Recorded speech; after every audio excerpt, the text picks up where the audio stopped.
host, Tim Bridgewater. Hello, everyone. Welcome to episode 66 of Rock the Dragon, a Dragon Ball Super podcast. I'm your host, Tim Bridgewater. Thank you guys for coming back again next week as we start to close in on what at least feels like the end of this Goku Black / Future Trunks saga arc, whatever you want to call it. Of course, judging by this episode 66, it seems like that may be the case. Of course, we still have another episode to go before we find out for sure, but things are definitely getting exciting. You can find me at facebook.com/rockthedragonpodcast. Take a second out of your day to go over there and like that page. It is very much worth it. For those of you that have already liked the page, I'm sure you've been noticing that I've been posting a series of photos on there lately. My friend Ben from formerly of the Asia Mania podcast. If you guys remember that, I was on episode 188, I believe, of that. As a guest, I went on there and I talked about Dragon Ball, I talked about the podcast, we talked about movies, we talked about video games, we talked about TV, all of that. That was Ben's podcast. Ben and I keep in touch through Facebook occasionally. Ben is currently in Japan for some undisclosed amount of time, which seems like forever, which I am fucking jealous of. But he's been taking photos and sharing them with me through Facebook. So he's in Japan. He's getting to see a lot of really cool Dragon Ball stuff because, I mean, obviously that's where it started. So there's going to be a lot more stuff there in terms of attractions and entertainment sort of revolving around the Dragon Ball world. So if you want to see any of Ben's photos, I mean, some really cool stuff in there. I mean, there's some life-size sort of things. I mean, there's a really cool photo of he and his daughter sort of in this case where they're both wearing Raditz's, that's really hard to say.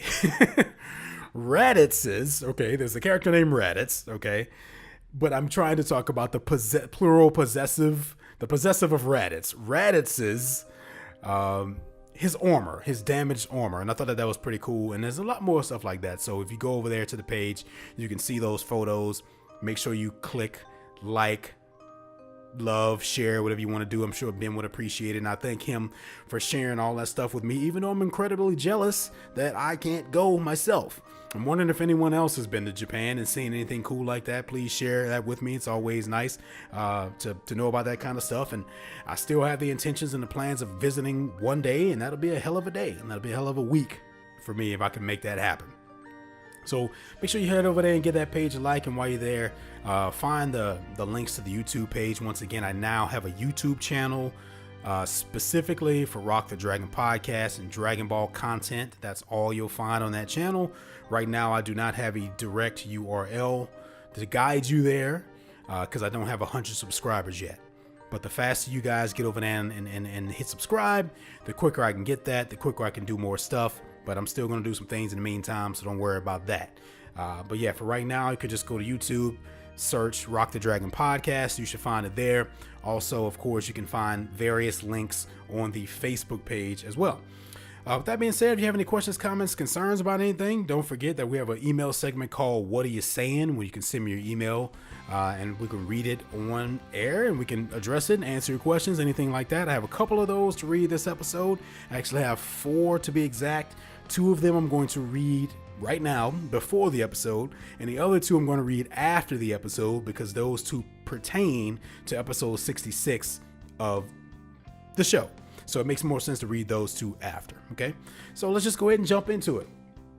Once again, what are you saying? Send me an email at rockthedragonpodcast@gmail.com. The first email I have here is from Chris. Chris writes, "Hey Tim, I'm not sure if anyone has answered this question yet, but anyway, the blood is gone on the Japanese side as well. Funimation doesn't actually censor anything. The standards over in Japan have changed for what they can show on cartoons. I could see where you think that. I know there has been some extreme editing in the past. Well, I just want to let you know that. Your faithful listener, Chris/Dispo. Chris, thank you so much for letting me know about that. I had no idea. Yeah, so I brought up a question on the last episode. Just kind of spontaneous question because this happens every now and then. I'll be watching the episode and that'll just make me think of something, and then I'll bring it up on the podcast, and I have great listeners like Chris who will write in and answer those questions for me. So I was wondering if the Japanese version of the show, okay, the sub version or the Japanese dub, whatever you call it, had blood in it. And apparently it doesn't.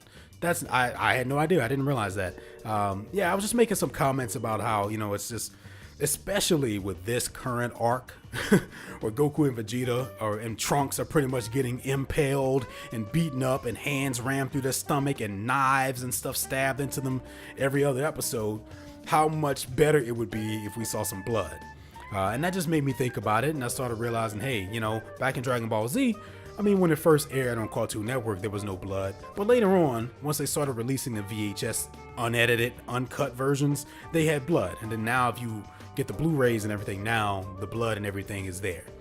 So I was just wondering if that was just something that was just being done on this side, but apparently even the Japanese version doesn't have blood. Very interesting. Very interesting choice. I can't believe out of all places, the standards for this kind of stuff has changed in Japan. I mean, they're the ones who kind of started a lot of this shit. It's extremely violent anime with a lot of blood and even like hentai and all this kind of shit. Like they do some pretty extreme stuff over there. Now, obviously, whatever rules they put in place don't affect anything that's probably straight to video. I mean, but I'm assuming for everything that airs on network television within a certain period of time block for cartoons, then they just decided to not include blood. I mean, that's what I'm gathering from this, which, okay, I guess that's fine. I mean, because there definitely would have really sucked had the American version been the only one getting censored.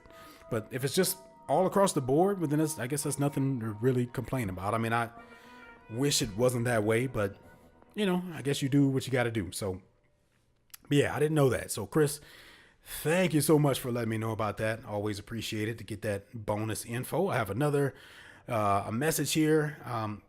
Okay, so I don't know how to pronounce your name. Okay, so I'm the kind of person that rather than risk mispronouncing your name, won't even say it. I'll just spell it. Okay, so I have a message here from Huska. Okay, I can assume that's pronounced a certain way, but once again, I don't want to mispronounce it. Okay.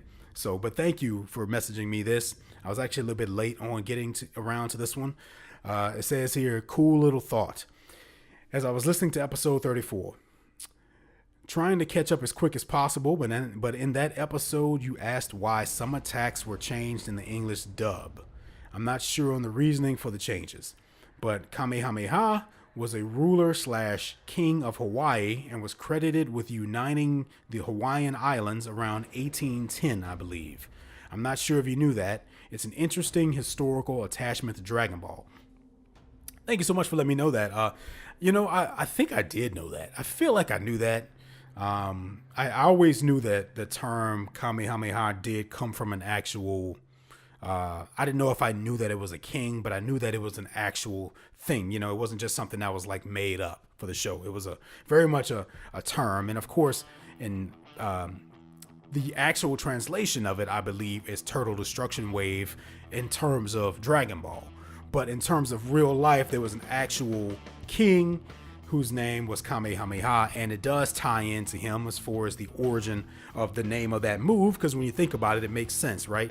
Master Roshi was credited as being sort of the originator of the Kamehameha wave, and we know he lives on an island, and it's called a wave, and it makes perfect sense that Toriyama would have named that technique after something that had to do with water and islands and things like that, and it kind of transfers over to Master Roshi. So that makes perfect sense. Another little fun fact here, and I don't know if you knew this, but the timing for this message is actually perfect because tomorrow is Kamehameha Day. So if I have any Hawaiian listeners, happy, gosh, it's hard saying this back to back, Kamehameha Day. So happy Kamehameha Day to anyone out in Hawaii who may be listening, any native Hawaiians. That is tomorrow. So it's kind of funny the way this all kind of came around and in full circle here. So I definitely appreciate that info. Yeah, and this was just kind of tying back to an episode where I was making a comment about, the fact that some of the moves, some of the titles of the moves were translated to English, and some of them were they kept the Japanese name, right? And I always wondered why that was. My theory was that, well, for some of the moves, it just made more sense, maybe in terms of the mouth movements for the animations when they're recording the voiceovers, to just keep it the same, right? Because some things are the same. I mean, like, for example, Kamehameha is same in both Japanese and English. It makes sense, right? Because when Goku's saying Kamehameha, why would you change that to Turtle Destruction Wave, right? It wouldn't fit his mouth movements anymore at that point. So it makes more sense to keep that the same. But in other cases, like Piccolo's move, the Makanko Sapo, or the Special Beam Cannon, they clearly just decided to call it the Special Beam Cannon in English. And probably because when he says it, it's not as drawn out and pronounced as the Kamehameha, right? It's just more like Special Beam Cannon. And like, so that's probably easier to translate in terms of the mouth movements. So yeah, that's just a lot of extra sort of bonus stuff there. And thank you so much for letting me know about that. Once again, I have 2 more emails that get a little bit more involved and everything, but those of course pertain specifically to episode 66. So we'll come back around to those 2 after we talk about this incredible episode, right? With that being said, let's just transition over to the episode talk for this week. Of course, this episode of Rock the Dragon podcast, episode 66, is going to cover episode 66 of Dragon Ball Super, titled Showdown, the Miraculous Power of Unyielding Warriors. Now, right away, I mean, I think the thing that stood out the most to me about this episode, and this is something I noticed within the first, 5 seconds that it started, is that obviously the animation budget for this episode was increased. Okay, because the visuals that we're getting when this episode starts is fucking phenomenal.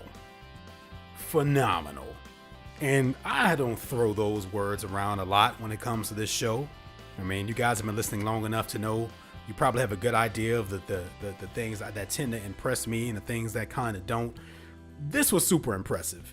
I mean, what really got me is this sort of, when they show Goku, but it's a close up on his face as he's shooting the energy wave. I mean, it just looks so good. I mean, I don't think Goku has looked that good at all this series as he looks in that close up. Because he looks like Goku, okay? A lot of this Dragon Ball Super art and animation has been just way off from what we were accustomed to from Dragon Ball Z. And the way he looked in that close-up was like, holy shit, here we are. This is what Goku is supposed to look like. You know, his face was proportioned right. You know, I mean, just everything about that was drawn and animated very awesome. Even Zamasu, I mean, it just looks great. I mean, so from the first 20 seconds, I knew, damn, here we go. Like, they're taking this episode seriously, because I was not expecting this.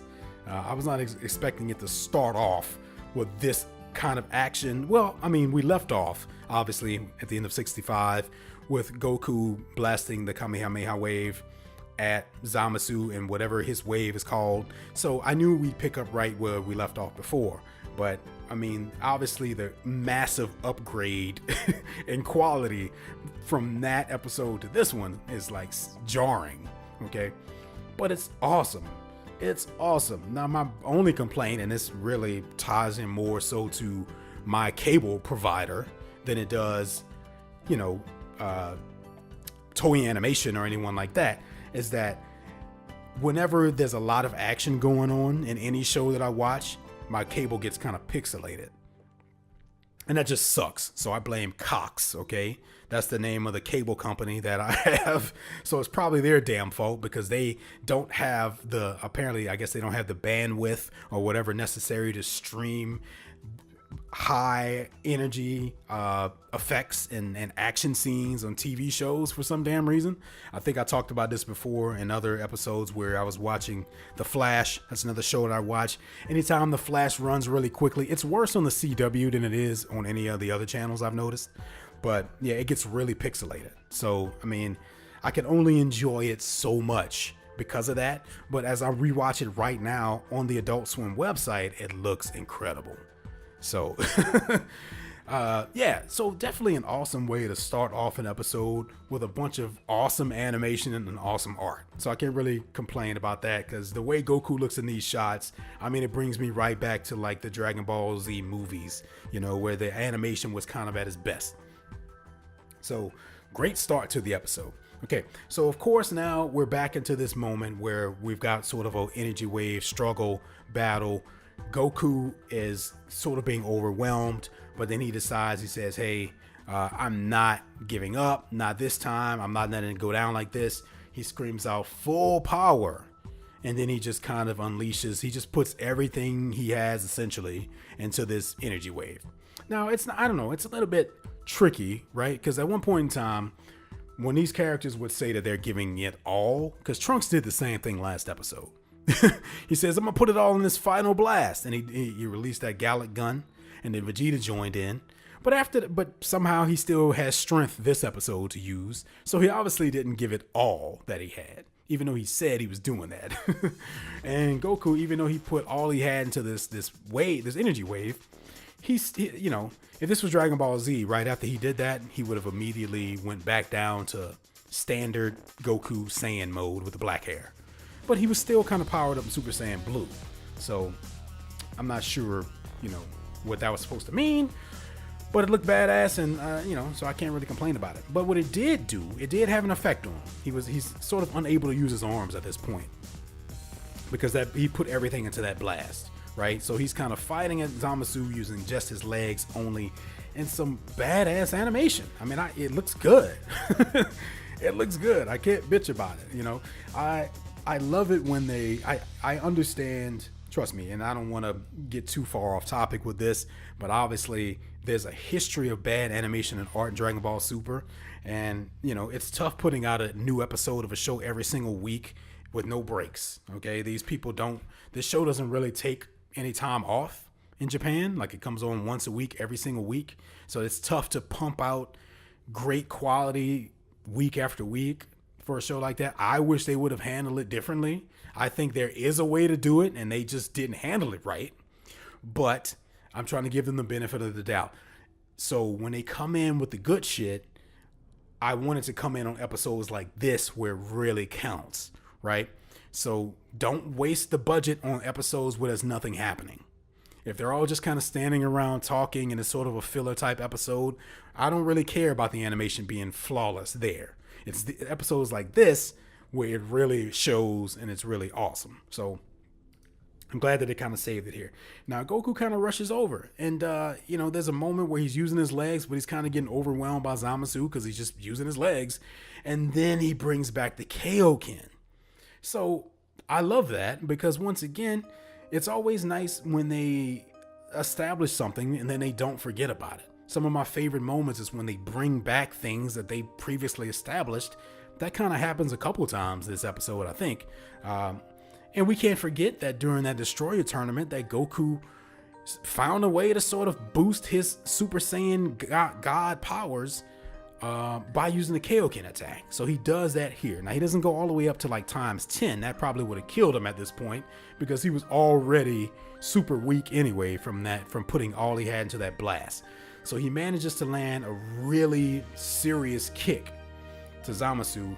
And then this is where he kind of powers all the way back down to standard Goku mode, because he put everything he had into that, and it stands to reason that he'd be broken after doing all that. Because not only did he put all he had into that blast, then he lost the use of his arms, and even on top of that, he still used a Kaioken attack. And we know that all of that shit just drains and puts a strain on his physical body. Okay, so far so good. I mean, I have no complaints really so far this episode. Everything that's happening here makes sense, and it looks great. And hell, that's all we want, right? Shit. We want it to be interesting, to look good, and freaking, you know, make sense. So we can't forget that on the sideline, we kind of have these kids, you know, they're kind of watching and paying attention to what's going on. We see Mai, we see Bulma. Most of the remaining survivors are sort of being sheltered in Bulma's garage at the moment. And we keep flashing back and forth between them and the action. It's kind of a foreshadowing sort of thing. I mean, if you can kind of put those together as you start to see what in the last episode, she found the sword, or what was left of the sword, so we can kind of start to put some of this stuff together. So there's a moment where they're all kind of gathered around Goku and they're asking, okay, where's Zamasu? What happened to him? And then he reemerges, but he looks a little bit different than he looked before. His face is kind of half melting, it looks like, right? Part of it is still normal Zamasu. The other half of it is kind of like this melted sort of purplish sort of look. So all we can really assume from this is that Goku is having an effect on him, okay? These attacks that he's taking from Goku are actually doing damage. And then, of course, if we have any further doubts about it, the whole reason Goasu is here is to give us exposition. Okay? So Vegeta pretty much asks, what's going on? I mean, why is he not invulnerable like he was a minute ago? So Goasu kind of explains that, yes, Zamasu was invincible, but Goku Black wasn't. And now since they've merged together, it appears that the vulnerability of Goku Black is now affecting the indestructibility of Zamasu. Okay, so this is kind of the opposite of what I guess were led to believe was going to happen. You know, we're thinking that, okay, now that they're fused, we're going to have an indestructible sort of, fused Zamasu, along with the strength and the sort of, power of Goku Black. But it seems like it's sort of having like the opposite effect, that the more they pound on him, the more the vulnerability of Goku Black starts to sort of manifest. And like now we're being led to believe that it is possible to damage him now because of this fusion. Which is okay. I mean, it does seem a little bit sort of convenient, right? But based on what they've kind of previously established in the Dragon Ball world, this is definitely something that can happen, right? I mean, we saw like Majin Buu in the past, whenever he would absorb someone and then that person would fight back on the inside, or they would be freed, then it would sort of change his outward appearance. He would become weaker, yada, yada, yada. I mean, it's not the craziest thing in the world to say that, a merge had the opposite effect of what you thought it was going to have, or somehow taking out or affecting that other person can also affect the host of the body, so to speak. But yeah, so I'm kind of in awe at the way a lot of this actually looks. I mean, these characters look way better this episode than they probably looked in a long time. And I mean, just go back and rewatch some of these close-up shots. Vegeta looks like Vegeta now. He looks like the Vegeta from Dragon Ball Z in a lot of shots. It's just, once again, it comes down to like the way the faces are drawn and the way the hair is drawn. And Goku's nose should be in the same place every time we see his face. His eyes should be the same size. And that's something that's been very inconsistent throughout the series. But in this episode, everybody looks the way they're supposed to look. I mean, for the most part. I mean, there's a couple of wide shots that don't look great, but those wide shots are it's hard to get super detailed on characters' faces when they're not close up. But when they're close up, they look great. So can't really complain about that. Now, once again, we get a reminder that this little girl has basically the hilt and the handle from Trunks' sword. Now, once again, they're foreshadowing here. Somehow this sword is going to play a role in something. I'm thinking at the time, what the hell is the point? Because he's used this sword for every fight, and it has yet to really do anything. I mean, other than against Frieza, when he sliced Frieza up. But that was less the sword, more him, right? I mean, I think the sword's power really only kind of extends out as far as his own power goes. So it's like, if he's not strong enough to beat somebody, the sword isn't going to do anything. And we get a lot of sword action this episode. We'll get more into that in a minute. Now, there's so much stuff going on this episode. I kind of overlooked the fact that, not only was Zamasu a little bit mutated on the side of his face, he decided to kind of call to the sky and say some godly stuff.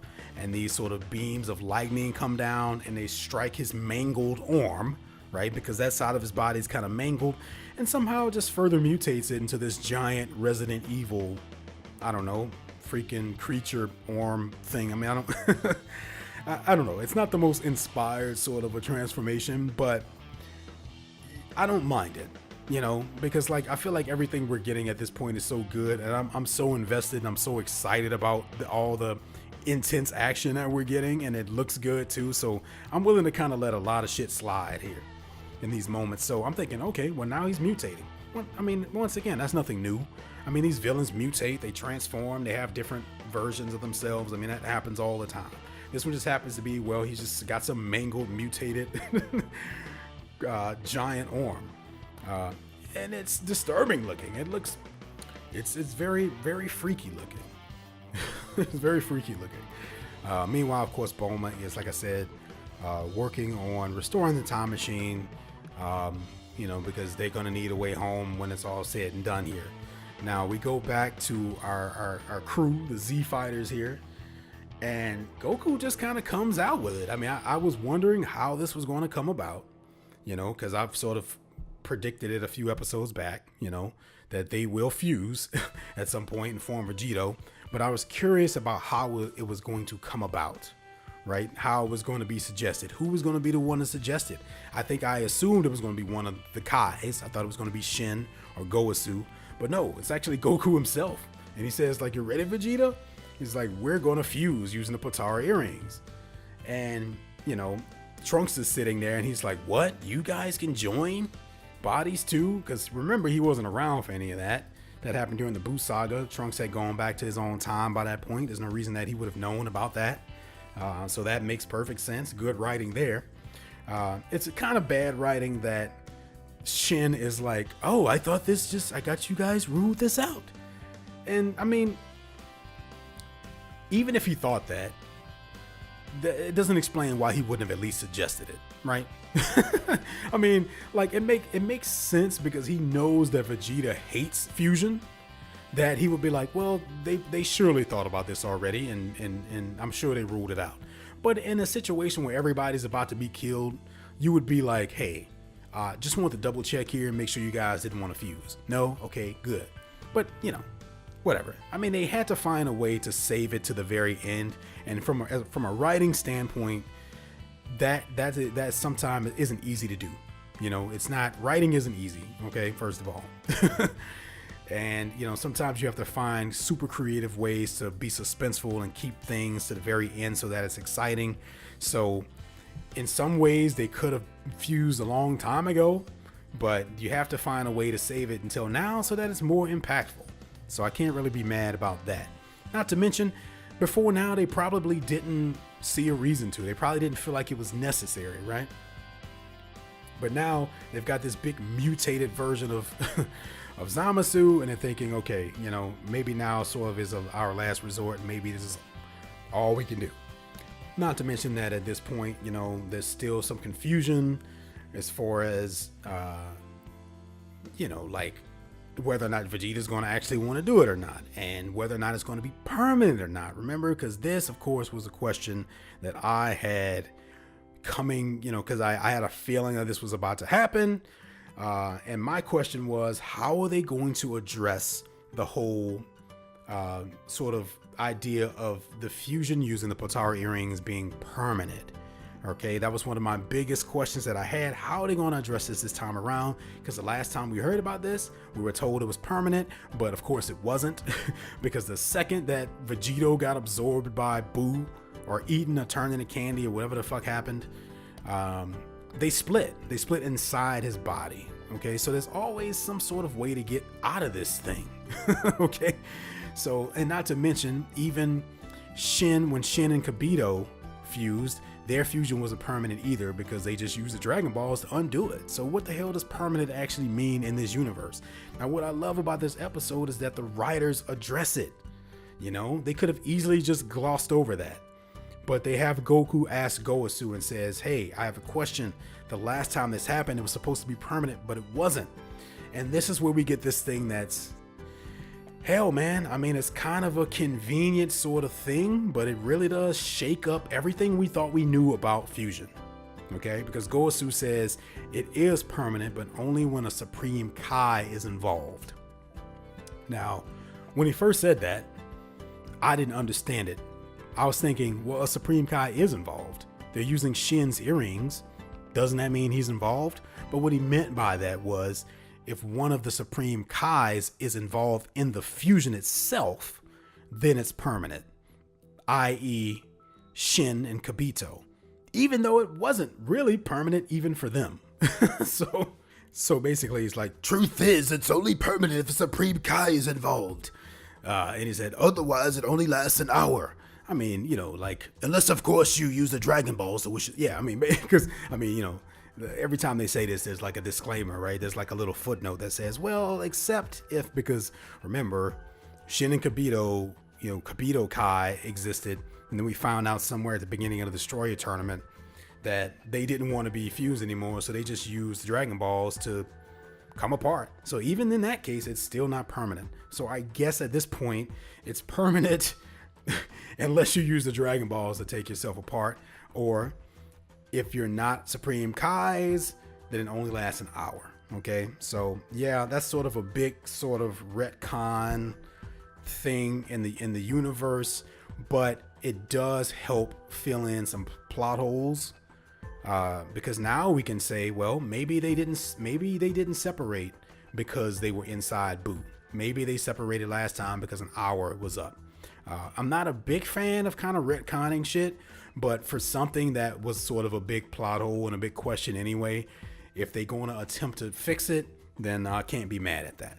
I mean, so I kind of appreciate this, because now we know. Now it only lasts an hour. But remember, you have to be careful when you when you introduce ideas like this into the Dragon Ball world, because now for every future fight they have, the question will be, well, why don't they fuse, right? Because before we could say, well, they don't want to fuse because it's permanent. They might get stuck that way. But now we know that they won't. So in the future, it'll be interesting to see if the writers can find a creative way of explaining why they don't just do this every time a villain shows up. Okay? Now, the easiest thing to do would be to say, well, Supreme Kai is off in another universe somewhere and he needs his earrings. I mean, the easiest way to explain that is to just not have the earrings available, right? I mean, that's what I would do. But it'd be interesting to see how they kind of do that. But basically, we get a fusion here. Now, of course, Vegeta's not happy about it, but he's a little bit more okay with it now that he knows it's only going to last an hour. Okay? And by the way, everything leading up to this point, the fusion itself, the conversations before it look fantastic. And I'm thinking to myself, where's this been, man? Where's this excellent animation been? Jeez, can you imagine if every episode looked as good as this one? I mean, it would have made up for a lot of the other problems I think I had with the episodes. But okay, so we get a fusion, man. We get a fusion. We get to see Vegito once again. His hair even looks a little different from what I remember. Like it's sort of brown and black here. In the past, I'm pretty sure it has only just been black. I don't know why it's brown all of a sudden, partially, because both Vegeta and Goku have black hair.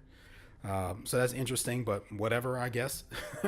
But it doesn't last very long because he powers up to Vegito Blue pretty soon after, which I appreciate, because I mean, I guess they could have made a big deal out of that and it could have taken 30 minutes for him to do it, but we already know that they can both go Super Saiyan Blue, just like they both went Super Saiyan, so Vegito could go Super Saiyan. They both can go Super Saiyan Blue, so Vegito can go Super Saiyan Blue. So he powers up and he just kind of does it, and it looks badass. It looks awesome. I'm sitting there and I'm grinning, and I'm kind of getting emotional watching this shit, man. And it's moments like this and in the Dragon Ball world that just kind of makes us, remember why we fell in love with the show to begin with. And I love those moments, and they're sort of few and far between in Dragon Ball Super. But when we get them, they seem to hit home, and they seem to kind of work out. So that I can't really complain about. And then, of course, the fact that, Future Trunks is there and he's watching this. He's never seen this before. So we're kind of getting his reactions. He's saying that, oh, so this is what Father and Goku look like as one being, So that's really cool. So, of course, Zamasu has a reaction to this, and he's talking about, he feels like they're mimicking him in terms of fusion, and it all kind of feeds into this idea that he has that the, mortals just deserve to be sort of punished and everything, because they're, it pissed him off so much that Goku was able to achieve God power even as a mortal, that's what kind of started all this to begin with. So now here's yet another thing that he feels like mortals are doing to sort of, they're showing these god abilities when they're not gods, and that is fusion. Even though that's not the only form of fusion in this world, in this universe, this is the one that we see the most. Specifically from Goku and Vegeta. Okay, so this basically leads into this incredibly animated fight scene that probably looks different than any other fight scene we've seen the entire series, and I mean that in a good way. I mean, it looks awesome. So, Vegito Blue and Fuse Zamasu, they kind of start going at it, and it's really fast, and it's really quick, and it's really creative, and there's a lot of cool camera angles, and the way they're using the light here, and the colors, and it just looks badass. I mean, it's almost like it's so surprising to just get an episode that looks and sounds like this all of a sudden. But I can't complain about it. I can't. All I can say is, well, this show has very much established itself to be that kind of a show where you can go from an excellently animated episode 1 minute, and then you can have one that looks like shit the next minute. So here we are, and at least they're kind of closing this thing off with something that looks very good. So we get this moment where Zamasu knocks Vegito down. He gives a little godly speech. He comes at him with his psychic sword. I call it, his psychic knife. I don't know what it's actually called. Okay. But we have to remember that Vegito has one of these too. So right before he gets attacked, he turns around and just stabs him with his, I think is it called a spirit sword? Something like that. Sometimes it's hard for me to remember the names of the techniques of the characters that we don't see very much. And we've only seen Vegito, twice the entire, So it's like, what is that move called again? But it looks badass. I mean, he just kind of punctures this hole right through him. And he's kind of talking about it. He's talking about how Zamasu is talking about how he is invincible. It doesn't matter, and Vegito's saying no, because, one of your biggest mistake is once again sort of underestimating Saiyans, and your biggest attempt to steal Saiyan power is going to be the exact same thing that makes you vulnerable here, and that's going to be your downfall. And that's the fact that Goku's body is a part of yours now. And there is some truth to that. Now, it's not completely true because he does still sort of heal from this, but they're still doing damage. So that's probably where the confusion kind of comes in at, is that, obviously they're having an effect on him because look how mangled his body is at this point, but he's still sort of healing from their attacks. But we know that they're doing some damage, so that's a little bit kind of weird. And then, of course, so Zamasu starts saying some stuff. Remember, I'm not a big fan of his dialogue, okay? It's a little better this episode, but, it's not great. So he kind of goes up, he says some stuff, he even starts to cry a little bit. But, it shows how passionate he is and how kind of full of himself he is, that he would get super emotional in a moment like this. And even Vegito is just like, are you really crying right now? And I like that because they injected a little bit of humor into this fight, and that's very much a Dragon Ball type thing to do. But Zamasu then sort of powers up, and he just becomes like this huge, grotesque, sort of mangled version of himself. Which I like, it reminds me of like Garlic Jr., like it's very much a Garlic Jr. sort of transformation. If you remember, when Garlic Jr. would power up using the Makio star, whatever the hell he was doing, he would turn into this big, swollen, mangled, uglier version of himself. And it kind of reminds me of that. So that's why this stuff isn't too foreign, because we've seen similar transformations as this. And not only that, we get a pretty decent explanation from Goetsu as to why this is even happening. He's saying that he's become so twisted in his ideals and what he set out to do and accomplish. And now he's got two sort of entities fighting, not necessarily fighting in one because they're basically the same character, but it's basically sort of this outward manifestation of this twisted nature that he has brought upon himself, because he was all about beauty, right? But his twisted ideals and perspectives on things have sort of caused a physical, sort of mangling of his body. So that's why his injuries are sort of manifesting themselves in a way that kind of looks like that, because he's becoming the opposite of what he thought he was, which was, representing beauty and all this kind of shit. So he's becoming ugly, and like, it's really cool. I mean, I can't complain about most of this because I mean, like, Dragon Ball usually doesn't get this deep. Okay, it doesn't get very deep in terms of philosophical ideas and theology and all this kind of stuff that they've been sort of exploring with this arc. Now, not all of it has been great, but I definitely applaud their attempt to sort of get on a deeper level than what they normally get with these kinds of things. Okay, so we get that, of course, and then Mai and Bulma show up in the newly repaired time machine. Mai returns the hilt of the sword to Trunks, and we get kind of a moment here. We get a moment of sort of, which it's a little bit, coming from sort of a practical standpoint, it makes zero sense that she'd bring him this right now, because it's like, it's a broken sword. What the hell is he going to do with that, right? Logically, it doesn't make any sense that she would bring that back to him in this moment. But the real reason is that it's really supposed to be a symbolic sort of moment where he is handed this tool that has sort of represented his fight this whole time. It was broken, and then he brings it back together. Symbolism. Okay. And while once again it's kind of a weird moment, I love it because we get this badass freaking Thundercats He-Man type moment where he raises the sword in the air and it somehow fixes itself. Okay, but it's not like he just generated steel. It's like this energy that he used. It's like this energy blade that he uses to complete the sword. So I thought that was a very cool sort of way of showing that. Because after he did it, I thought it was just going to be fixed and it was just going to be a steel sword again. It's like, well, what the hell did these characters get the ability to create material, right? That's always been kind of weird. We've seen Piccolo do that before. Remember back whenever Gohan wanted to dress like Piccolo, so he just made Gohan an outfit like his out of nowhere. He just sort of materialized this outfit. It's like, at what point in their training did they learn how to generate polyester or whatever the fuck this stuff's made out of? It's just, I don't know. But that didn't happen here. He made the sword out of energy, and it was a cool moment because he's holding it to the sky and looks badass. And what I like about this moment is that it's like, okay, is this going to be a situation where someone other than Goku actually finishes this fight? That's what I'm thinking. So I'm already getting pumped up. But yeah, so he basically says this sword is how we win. Okay, because the sword at this point is kind of representing hope. He even sees like the reflection of the little kids in it. So that's when he sort of has like this revelation. Okay.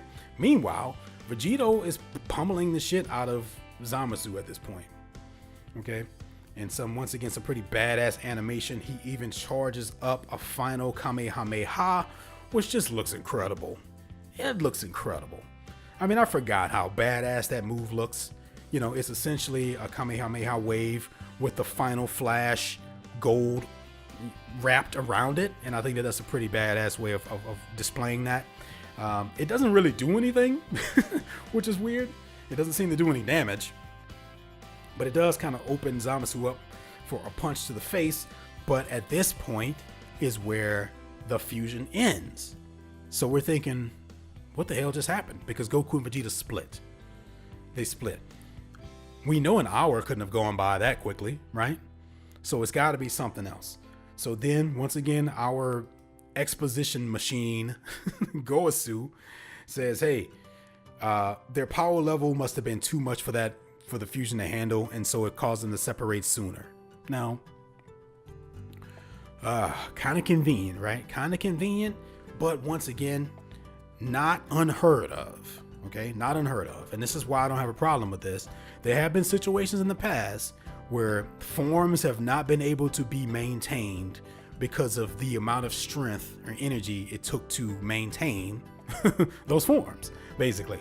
And what they're saying here is that their immense power, the Super Saiyan Blue God power, is too much for them to maintain that fusion. Okay, it's sort of an easy way out of it. But once again, it's not terrible, right? Because remember back when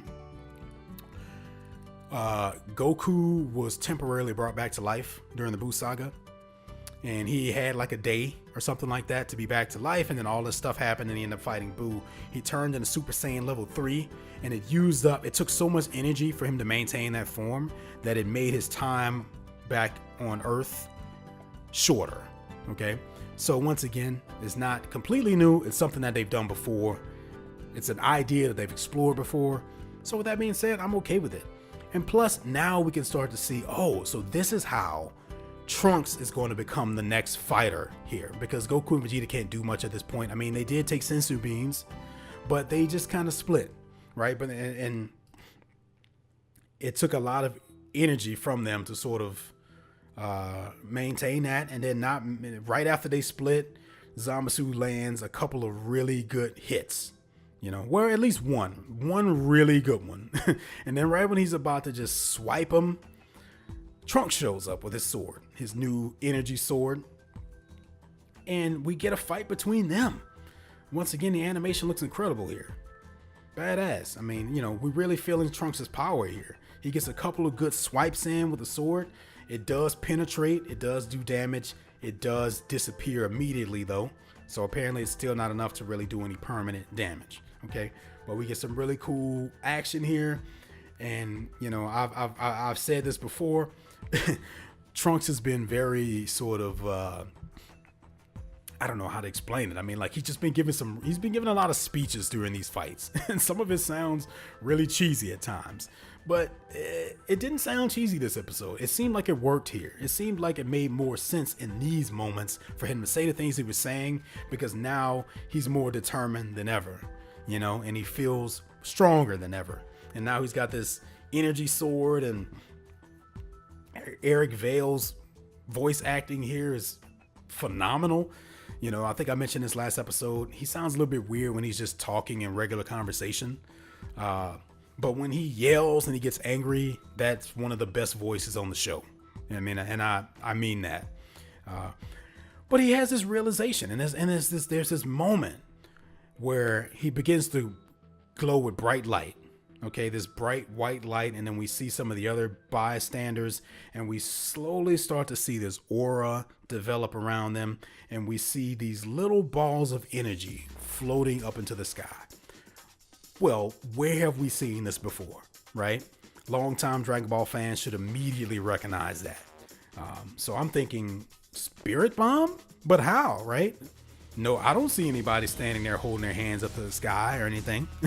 But, you know, at this point, we're just kind of, that's what it looks like. It looks like it's these, and then they kind of pan around to different people on the planet, which is not many at this point. But everything that I guess is still surviving at this point is coming together. And we basically look up and we see this spirit bomb kind of floating in the sky above Trunks. And he's looking up, and he can tell that it is an energy ball being formed from every living thing in the world. Now, how he knows that exactly, I don't know. But I was hoping that Goku would have had a moment where he would have said, it's a spirit bomb, because he should know exactly what it is, right? He's been the only person to really use the damn thing so far. But instead, you know, instead of wasting time, he says, hey, quickly, let's give Trunks the rest of our power too. So in this really badass moment, we get Trunks, man, and he's standing there, and he has this sword, and he's getting power from Goku and Vegeta. He flies up, essentially absorbs the spirit bomb, okay, which is something else we've seen before. Goku has done that before. And then, since he already has this sort of energy sword anyway, the spirit energy is sort of transferred into the sword, and then we get this huge sort of spirit bomb sword thing, and it just looks incredible. It looks incredible because now he has this really big sword, you know. And then he goes down, man, and he says some really cool stuff, and he gets some really good licks in on Zamasu, and then of course he impales him with a sword. He just gets a really good shot through the gut. And of course, Zamasu is thinking, well, how could this happen? Yada, yada, yada, you know, and Trunks, you know, once again, typically this kind of stuff sounds cheesy, but in this moment, it actually works. So everything that's come out of Trunks' mouth here is pretty good. And it makes sense. It actually makes more sense than ever in this moment, because this all kind of ties. What I love about the end of this episode and the things that Trunks is saying is that it kind of brings everything this arc full circle in a way. And this is definitely a major props I have to give the writers here, because it's definitely been a lot of hit or miss here, but they have brought this idea full circle, because the whole time this thing has been about a battle between gods and mortals and the perspectives of both, and who deserves what, and who deserves to be punished for what, what powers mortals should be able to have, what rights do gods have as gods. And it kind of ties it back around to everything Trunks has been saying about the power of mortals, because what better way to visually and physically show the power of mortals than a spirit bomb? That's literally what it is. It's always been people coming together and giving their energy to one attack that Goku has been able to use in the past. And in the end, it is that energy, the power of mortals, that destroys this god. I'm going to take a second here and give this episode a round of applause.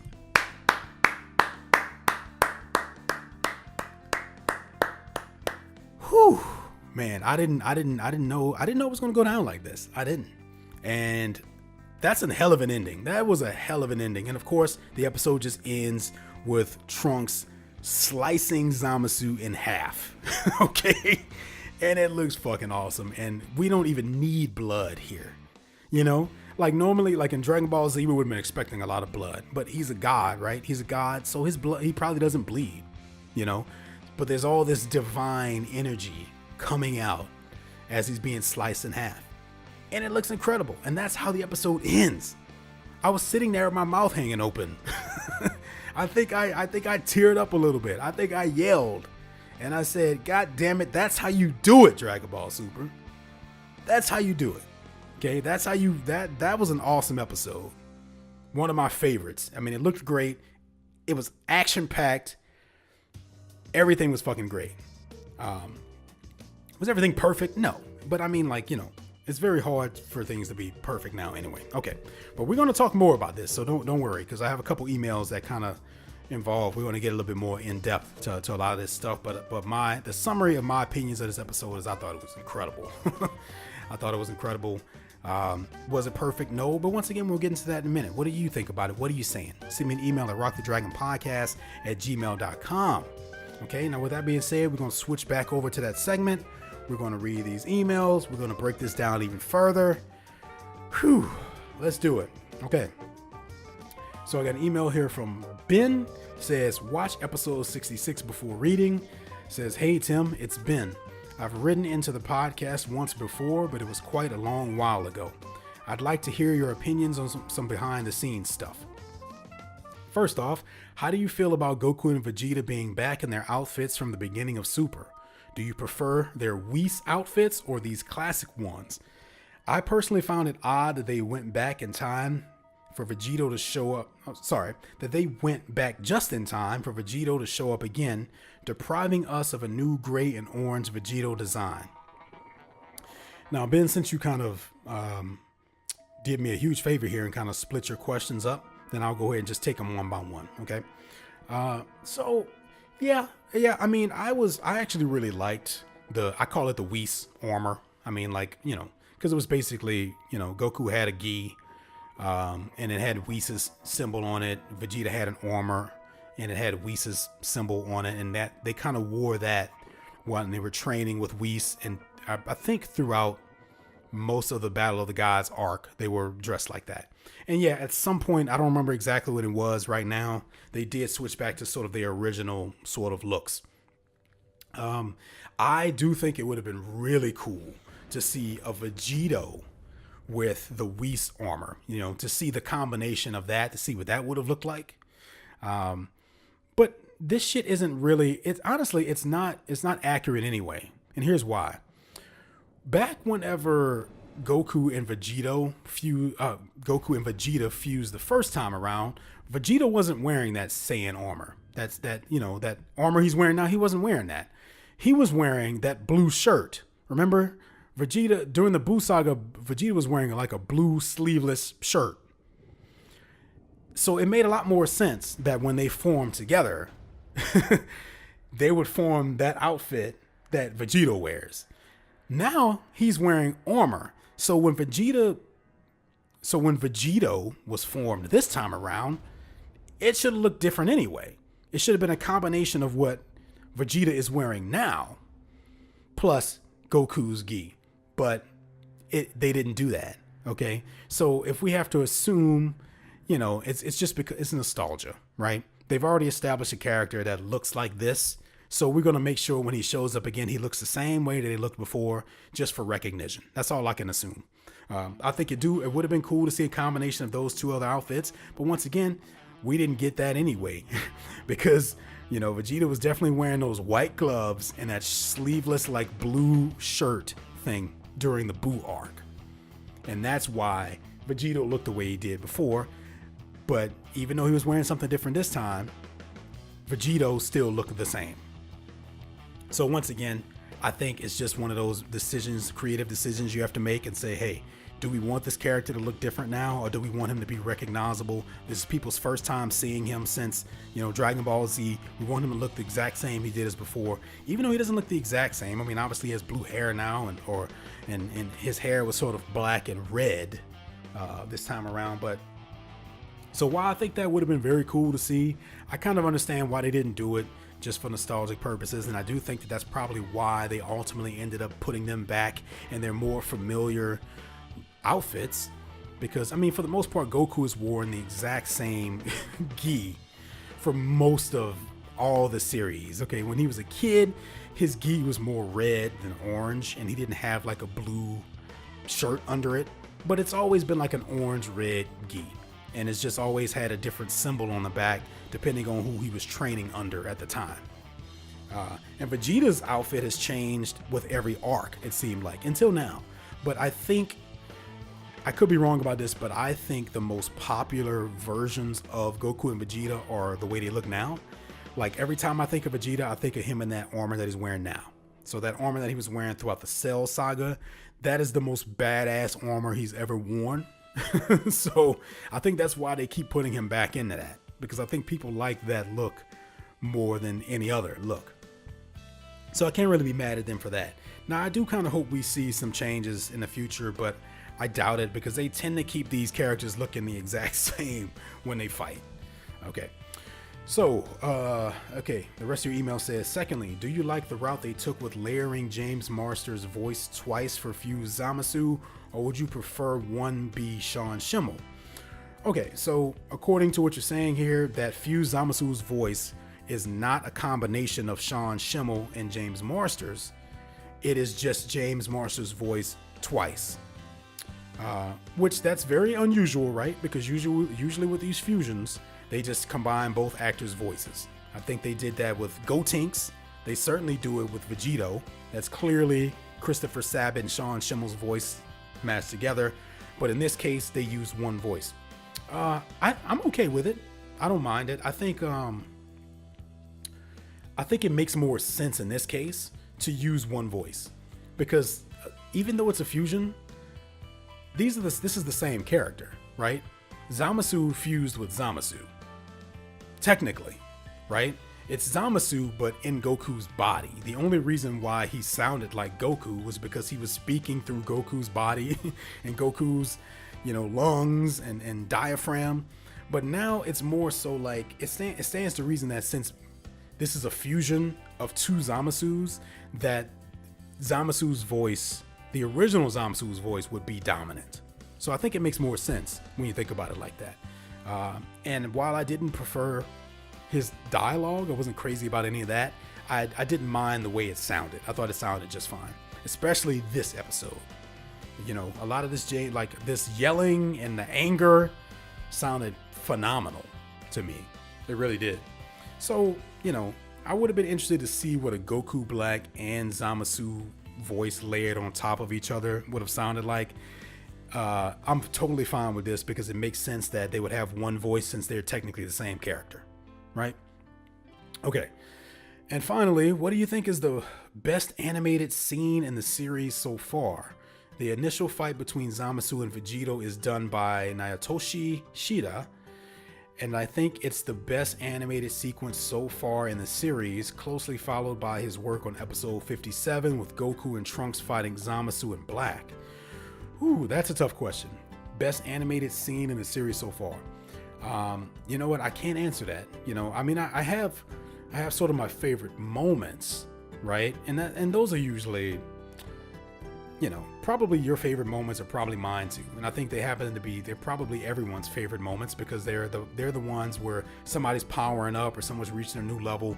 Goku doing the Kaioken times 10 immediately comes to mind, but that's just one of my favorite moments. As far as one of my favorite, what I think is the best in terms of animation, I don't think I can say right offhand. I would have to go and rewatch some stuff. But I can tell you this. What they did this episode was incredible. So it very well may be this one. It may be this one because it just looked awesome. I mean, it just really looked awesome. I mean, I can't complain about any of it. A lot of that stuff between Goku and Beerus early on looked really good too. When he was fighting him and they were sort of out of space. So that was good. But a lot of this stuff, this episode was great, man. Just Vegito versus Zamasu, Trunks versus Zamasu. It all just looked really good. So maybe this, maybe this one. It says, I don't know how into this kind of stuff you are, but I love talking about it and I'd love to hear your opinion.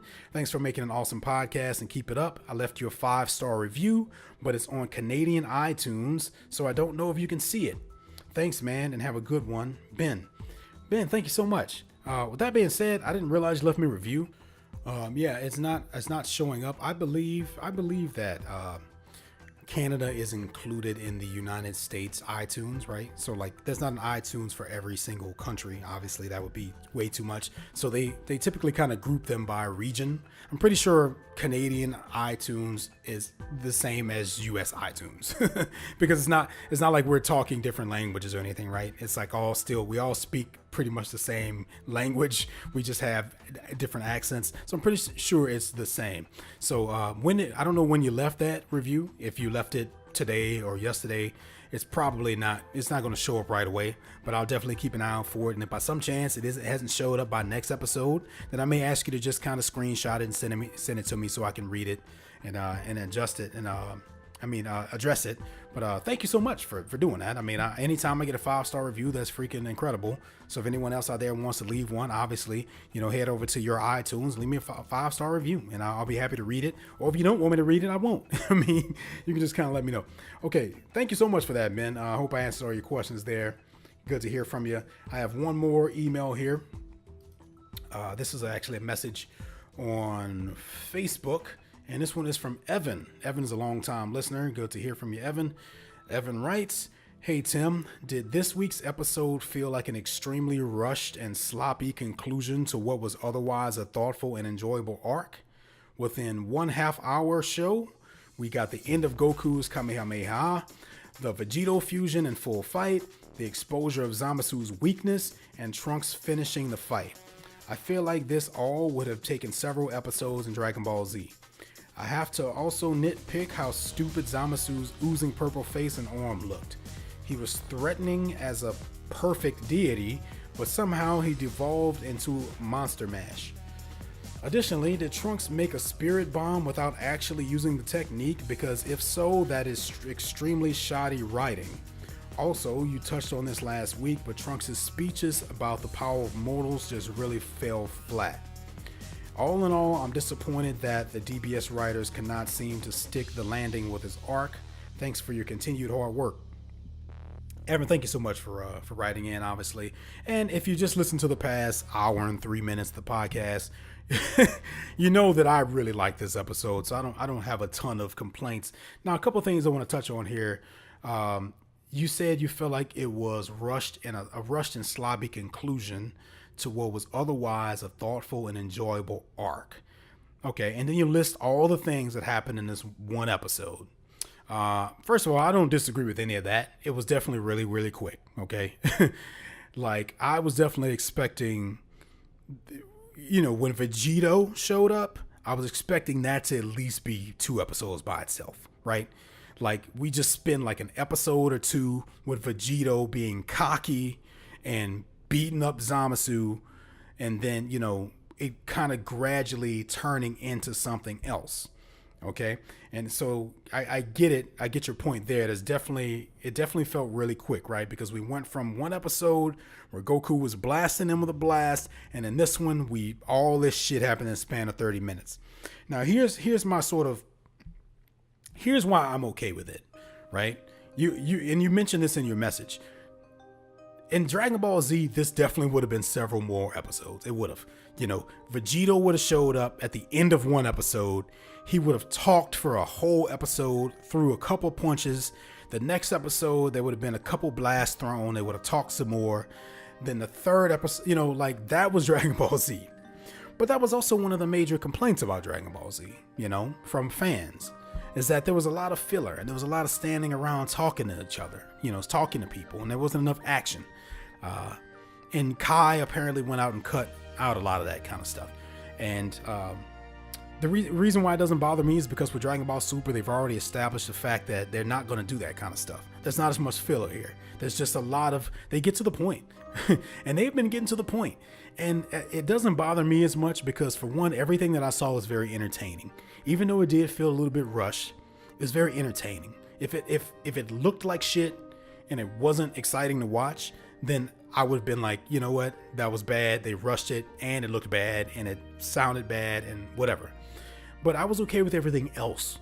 So I'm okay with the fact that it kind of played out a little bit faster than normal. And to be honest with you, I was kind of ready for this arc to be over. I mean, I started this whole Goku Black Future Trunks arc in a very good place, because I thought that they were doing some interesting things. Anytime they bring back Future Trunks into the fight, it makes everything more serious, and Dragon Ball Super needed some seriousness injected into it, and I felt like that was the easiest and the best way to get back to that was by bringing Future Trunks back in. And then they started with a captivating villain with Goku Black, the mystery around him and all of that. All of that was great. Now, once they started revealing Goku Black's origin, that's where it started to lose me. Because, and I obviously talked a lot about this in previous episodes, so if anyone new is coming along and you want more about that, just go back and listen to every episode from this arc. But I was not crazy about the origins of Goku Black and the origins of Zamasu and how all that stuff kind of played out. That's where it started to lose its interesting nature. It started to drag on. They started going back and forth throughout time, every other episode. I mean, that kind of stuff felt like it was taking forever. So the fact that they just kind of got to this point with this episode and they made it look good, and it ended in a very exciting way that kind of made sense, I can't really complain too much about that. Now, you do say you thought it was pretty stupid how Zamasu's face and arm looked. Well, I guess that's sort of a preference in terms of character design. I mean, I can't fault you for that. I thought it looked fine given what they were doing, what they were trying to show. And that is that they're sort of beating at this other half of him on the inside. Well, how would that look like in an outward manifestation? Represented physically, it's almost like Two-Face, right? Like from Batman. One side of his face is mangled, the other one isn't. So I kind of looked at it like that. It's like sort of how would they physically represent one side of a person being damaged and not the other internally, because externally they can't really show it as much because he does heal, right? But then Goasu kind of explained it pretty well by saying, his ideals are so mangled now to where like it's starting to affect his sort of outward appearance. So it's not the best writing, but I was okay with it. Now, you say here also, did Trunks make a spirit bomb without actually using the technique? Because so that kind of confused me as well, right? Obviously, pretty much every time in the past we've seen the spirit bomb, it's been Goku standing there with his arms up in the sky, gathering energy, right? I want to say somewhere in there is an exception that he didn't do that. I don't remember exactly where it was. It may have been one of the movies, but also when he was making those, especially the one that's easily referenced is the one that he did on Namek against Frieza, right? Where he stood there for what seemed like 7 episodes with his arms in the sky. By the way, that's the kind of stuff they're trying to avoid with Super, right? You remember how long that took when Goku was just standing there with his arms in the sky for several episodes? So that's why I'm okay with them kind of getting to the point here, because they could have done that with Trunks. They could have had him stand there, or Goku stand there for several episodes, forming a spirit bomb. But realistically, a spirit bomb wouldn't take that long to form in this world because there's nobody there. So it formed super quickly, and it was really small because the energy that it got wasn't from as many people as, say, when Goku did it. But I'm pretty sure you already know all that stuff, okay? But as far as him making it without doing the technique, I don't know if they've ever sort of explicitly sort of said that you have to stand there with your arms to the sky in order for this thing to work, right? Now, what makes me kind of, what I'm curious about is that it was almost like he did it and he wasn't even aware of it, right? Now that's what bothers me, is that even he was surprised and like, wait a second, what is all this energy above me? You know, so it's like, it seems to me like it's definitely a technique that you have to be aware of, and you have to know that you're doing it. And not only that, you have to be taught how to do it. I mean, King Kai taught Goku how to do that. So the fact that Trunks was able to do it somehow unknowingly is a little bit weird, but it also kind of ties into the whole theme. And I can't believe I'm saying this, because Dragon Ball doesn't normally have themes. I mean, don't get me wrong, it has morals, but they don't normally have themes. Okay, there's a very distinct difference between those two. And Dragon Ball is not known for themes. Now, this saga had a theme. And once again, it was the gods versus mortals thing. So it's almost as if, you know, he had a realization in a moment that allowed him to open himself up more so to the power and the energy around him. Maybe he didn't even realize it. And then, of course, everyone was watching, and then maybe unknowingly they were putting their energy out into the universe. He felt it and somehow made it, you know, form above him throughout sort of this experience that he was having. I mean, it's a little bit, yeah, I mean, I get what you're saying. Trust me. But I feel like they handled it in such a way to where it doesn't bother me as much. Right? Because it was a small spirit bomb. It happened really quickly. He absorbed it. And it was the power of mortals, which was kind of his whole thing, something that he mentioned like several times. So once again, is it different than everything that we've seen before in terms of how the spirit bomb normally turns out? Probably, but I felt like everything around it was so good that it didn't bother me as much. But I definitely see why that would be something that stands out to you. And you mentioned that his speeches fell flat. Well, I felt like normally they did, but in this episode, they worked for me. I think they worked because they happened in the right moments, right? All that talk about the power of mortals didn't mean anything before because he was getting his ass whipped, okay? But now, in a moment where it actually ended in his favor, and the voice acting was better, and the music was better, and everything about it, the context was just better. It didn't bother me as much this time around. And you feel like they didn't land it with the arc. Well, I'm sorry to hear that. I mean, you know, obviously a lot of people are going to take these episodes in a different way. You probably enjoyed most of this arc more than I did. I mean, I feel like the arc started off in a really good place, but then it kind of fell off, and I feel like it ended strongly. But you feel like most of the arc has been good, but it ended on a weak point, right? It's all perspective. I don't agree with that. I mean, I love this episode. I thought it was fantastic. Was it rushed and all that stuff? Absolutely. But once again, you know, it only feels rushed because we're used to Dragon Ball Z. We're used to Dragon Ball Z where it takes several episodes for a fight to happen or whatever. And they just said, hell, forget it. Let's just finish it out. And I feel like they went on a very strong point. Now, with that being said, it's not over. Right? I mean, the episode ended with him slicing this dude in half.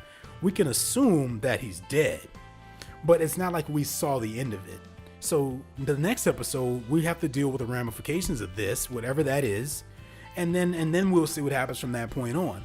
You know, we've seen people regenerate before from crazy shit that you thought would have destroyed them. Okay. Let's think about Cell, Perfect Cell, when you know, he blew himself up and the whole, and King Kai's planet and Goku and everything. And you might be thinking, okay, that's it. but then he came back.